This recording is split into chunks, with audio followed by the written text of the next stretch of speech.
want to tell you guys how I was inspired and how I called the diet that I'm on the Jesus diet. So I'm a member of the Church of Jesus Christ of Latter-day Saints, and that's one of the reasons why. It's because anytime you name something, you should give the credit to the person who came up with it. And so that's one of the reasons why I'm calling it the Jesus diet. But here's how I kind of got the inspiration. So I started a fast on Halloween for weight loss, and I was fasting all the way from Thursday, Friday to Saturday morning. I got up early and I went to the beautiful Salt Lake Temple. And at the beautiful Salt Lake Temple, it's just so gorgeous. I believe there's like 6 spires that go up, and they're just beautiful. And I don't know if you haven't seen it, or if you haven't seen a picture of it, go check it out. You'll be in awe. And so I went to this Salt Lake Temple, which is actually going under renovation right now. And so as I went into the temple, if you haven't gone inside, it's beautiful on the inside as well. There will be an open house here in the future in the next 3 or 4 years, because it's right in the middle of a renovation. So anyways, back to the Salt Lake Temple. I was sitting in the temple and I was thinking about how beautiful the temple is on the outside and how beautiful the temple is on the inside. And I'm really into like diet and fitness, and I'm also into like self-help type stuff, and I'm always trying to find ways to improve. I think everybody is, most people at least, they're trying to find ways that they can improve and become better. And that's why I'm wanting to make this video is to improve myself and become better. And so back to the story. Because I like listen to self-help and stuff like that, I'm big into like exercise and getting healthy. And so a while back I did an exercise video. It's called Steve Uriah, and it's called let me remember the name, but Steve Uriah is the main guy in the that he's the trainer. And anyways, in his video he says, do you want to have the nicest house on the block? Well, guess what? Your body is your house. Your body is your house for your spirit. If you want to have the nicest house on the block, keep going, push it. And he motivates you in that way. And in my church, we believe that your body is the temple, or kind of almost same as the house for your spirit. And if you think about it, just like the temple is so beautiful on the outside and it's beautiful on the inside. Well, when you're not healthy, you don't look beautiful on the outside, and you could look beautiful on the outside with makeup and all the products that we have, and you could be sick and not look beautiful on the inside. And the temple is going through a renovation, and we do, with all our temples, we do renovations so that we can continue to keep the temple beautiful and healthy. And one of the renovations that the temple is doing right now is they're gonna do seismic construction and do a lot of other stuff to continue to make it that beautiful temple. Well, if you think about it, just like the temple is doing that renovation, they're cleaning it out. They're gonna do seismic construction so that it makes the temple stronger, so that it can withstand earthquakes. And the way that that applies in our life is in my church, we make a covenant with Christ. In the Church of Jesus Christ, every member of the church that is baptized into our church makes a covenant with Jesus Christ. And that covenant is to always remember him. 2, to take his name upon us. 3, and to keep his commandments. So, how does that apply to what I'm talking about? Okay, well, one, if we want to, as a member of the Church of Jesus Christ, if I want to do anything, I need to follow the example of Jesus Christ. How can I become like Jesus if I'm not following him? So we need to follow Jesus. And in my church we try to take her. So I basically need to become like Jesus. And the best way to do that is to follow everything he did. And so the perfect example that I can think of that's relating to what I was doing at the time, fasting, is what Jesus did. Now, am I doing the same extreme thing as Jesus did in his fast for 40 days and 40 nights? No, I'm not. Am I doing it for spiritual reasons? No, I'm not. But you can do it for spiritual reasons. You can do it for health, and you can do it for weight loss. There's all kinds of reasons you can do fasting for. I'm doing fasting for weight loss. So how do we do... so what did Christ do before he started his ministry? It says in the scriptures, before he started his 3-year ministry, the first thing he did was fast for 40 days and 40 nights. I mean, it's amazing, because Christ literally is the perfect example of health. Like, when Christ died on the cross, and if you watch any movie out there, have you ever seen a Jesus that wasn't ripped in any of the videos you watch about Jesus? He's shredded. He's got a 6-pack. You know, he looked beautiful on the outside. Even though he was all beat up on the cross, his body still, it was in great shape. He had a really good, beautiful temple in those videos.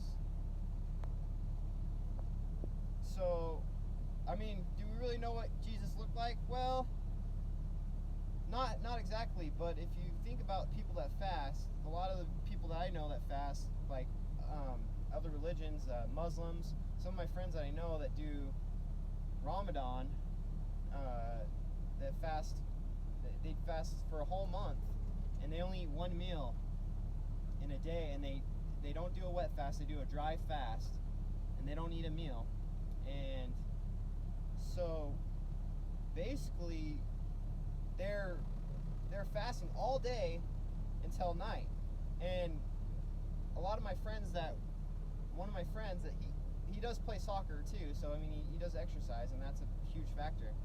But man, I've never seen a guy with a thinner waistline, and I think a lot of that attributes to, you know, he's exercising, and then one of the big factors is that he fasts as part of his religion, and I think that's a beautiful thing.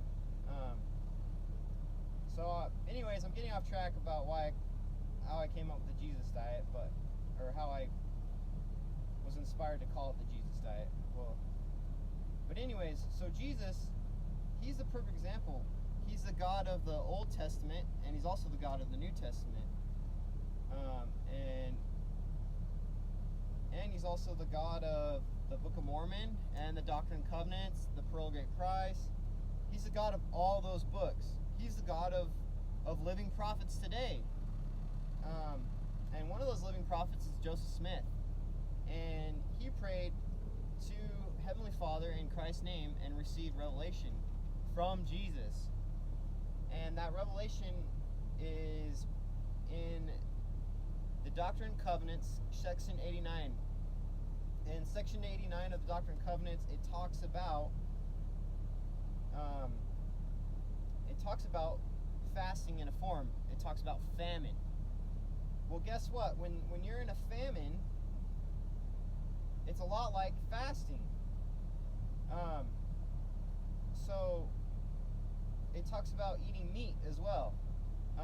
That you should eat meat sparingly, and only in times of winter and in times of famine. Well, when you're fasting, it's actually one of the best times to eat meat. When you break a fast, it's a good time to eat meat because you're basically putting your body in a famine. So, like when you have extra weight, why do people get fat, or why do they gain weight?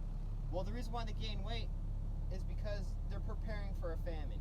They're saving up fat, they're saving up protein, they're saving all those things up for a famine. So that's how I interpret why it's okay to eat meat when you're fasting. And in times of winter. So why do they say eat meat in the winter? Well, the reason why you say eat meat in the winter is because they could keep it preserved, and but in reality, you should eat more of a closer to a plant-based diet, and stick to that rule of eating meat sparingly, unless you're fasting or putting yourself in a famine, in a man-made famine. So that's what it talks about in Doctrine and Covenants section 89. That came from Jesus. And so I just wanted to put that out there and share that with you. And I'll talk more. I'll give you more information about how I'm fasting, what different kinds of fasts I do. I recently did a 5-day wet fast, and now I'm doing I'm just starting right now, since last night, doing a dry fast, and I'm doing it for weight loss. So, and I want to help others out there that are struggling with weight loss. I want to dispel a lot of the misnomers that you have to eat 3 meals a day, or that you have to have 6 meals a day. You got to have snack time, and what are those reasons why we've adapted snack time, why we've adapted 6 meals a day, and why it's just not necessary. Your body does not need it, guys. I'm telling you, your body doesn't need 6 meals a day. It doesn't need 3 meals a day. In the early 40s, people worked so hard all day that they would only eat 1 or 2 meals a day because they were busy working on their farms, and then slowly, in the 50s and 60s, we started adopting the 3 meal a day thing, and it's just not necessary. We really are eating too much, and that's why would anybody want us to eat too much? Well, the reason why is these big corporate companies, they make more money when we eat more. And they put things in our food like salt, sugar, and fat that make us crave, that make us want to eat more. And salt, sugar, and fat, I mean, that's like, those individually, fat and sugar is not really that bad for you. But when you put sugar with it, it's really bad for you. When you put salt, when you eat a lot of sugar and salt, it dries out your blood and clogs it, and then you add the fat in there, and the fat first the sugar scrapes the walls of your arteries, and it gives the thing a place where fat can sit, and that's what's clogging all these arteries and causing all this heart disease. Is the main culprit is sugar, and we really do need to live a balanced, healthy diet. And a lot of the salt we eat today it's processed, it's bleached, it's got iodine in. There's all these terrible things in salt, and you got to find a good salt.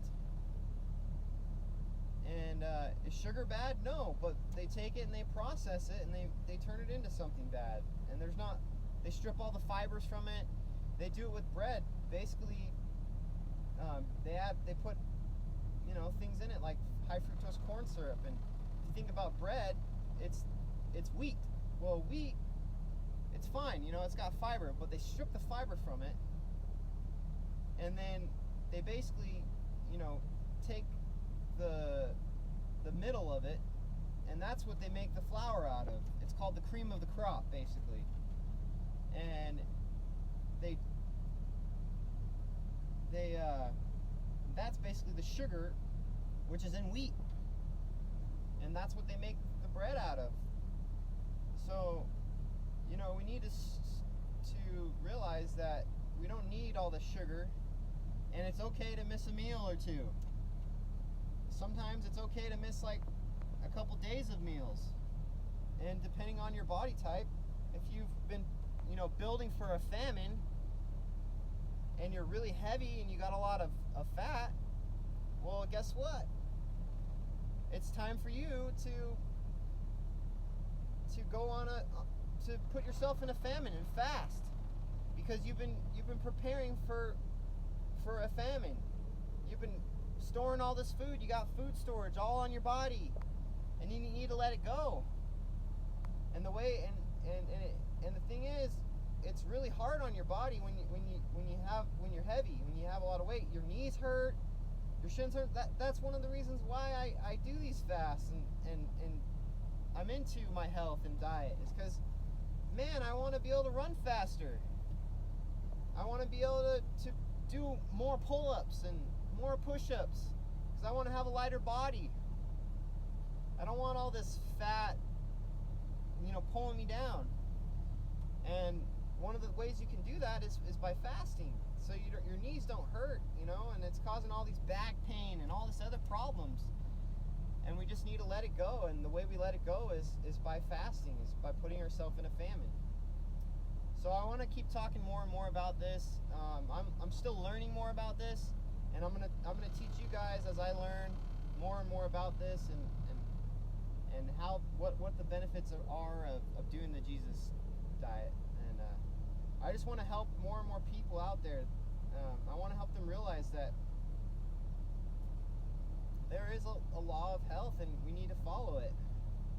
And if we want to, follow Christ, then, and follow His example, and truly follow His example, we need to also change the way we eat, and change the way we, and dispel all the lies out there about eating.